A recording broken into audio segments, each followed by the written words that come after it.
안녕하세요. 저는 서울대학교 수의과에 합격한 신유진이라고 합니다. 처음 합격 소식을 들었을 때는 방방 뛰어다니면서 환호할 정도로 기뻐했었어요. 고등학교 2학년 때부터 서울대학교를 목표로 공부했는데 2년간의 노력이 결실을 맺은 것 같아서 정말 행복해요. 처음으로 차기령 선생님의 강의를 듣게 된 건 제가 고등학교 2학년 때였어요. 고등학교 2학년 때 저희 반에서 공부를 곧잘 하는 친구 한 명이 차기령 선생님의 인강을 듣기 시작했는데 이 선생님이 가르치기도 엄청 잘 가르치시고 얼굴도 잘생겼다고 엄청 추천을 하고 다녔거든요. 그래서 저희 반 여자애들이 20명 정도였는데 차기령 선생님 열풍이 불어서 10명이 넘게 차기령 선생님 강의를 듣게 됐어요. 저도 그중 한 명이었는데 친구가 가져온 교재랑 맛보기 강의를 듣고 곧바로 이 강의를 선택하게 됐어요. 제가 이해력이 조금 부족한 편이라 개념을 이해할 때 시간이 많이 걸렸는데 차기령 선생님의 마하갤러시라는 개념 완성 강의로 공부하면서 많은 도움이 됐어요. 개념을 잘 잡아주실 뿐만 아니라 다양한 문제 유형을 풀어주셔서 내신과 모의고사를 둘 다 대비할 수 있었어요. 수능적 발상이라는 책도 도움이 많이 됐어요. 기출은 반복된다고들 하지만 한 번 나왔던 문제는 다시 나오진 않잖아요. 그래서 차기령 선생님께서 수능과 모의고사 문제들을 모두 분석해서 만드신 게 이 책이에요. 문제를 푸는 방법뿐만 아니라 많이 출제가 되는 유형과 어떤 개념을 어떻게 공부해야 하는지를 분석하셔서 만든 책이기 때문에 이 책으로 공부한 후에는 개념을 자유자재로 수능 문제에 적용할 수 있었어요.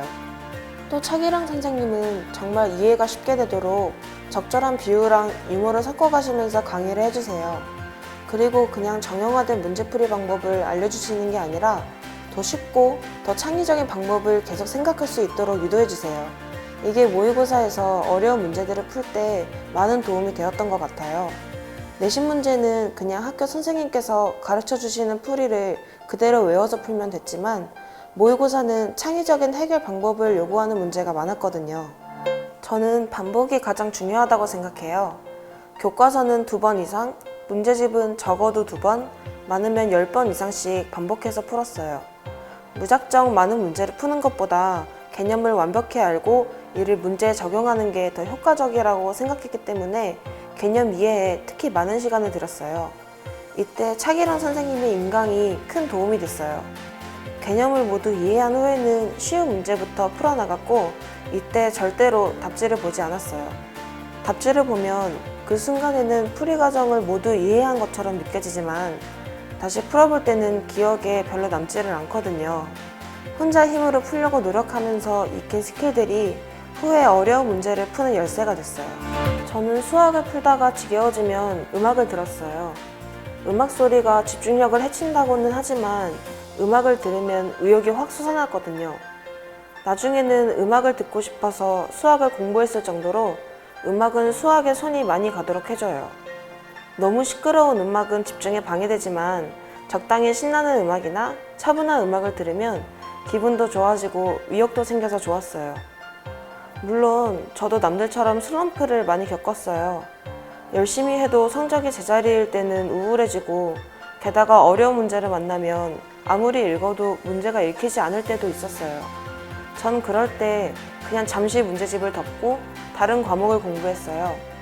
다른 과목을 공부하면서 머리를 잠시 식히다가 다시 수학을 공부하면 다시 집중력이 올라가면서 풀리지 않던 문제도 풀리고 우울했던 기분도 어느 정도는 사라지더라고요.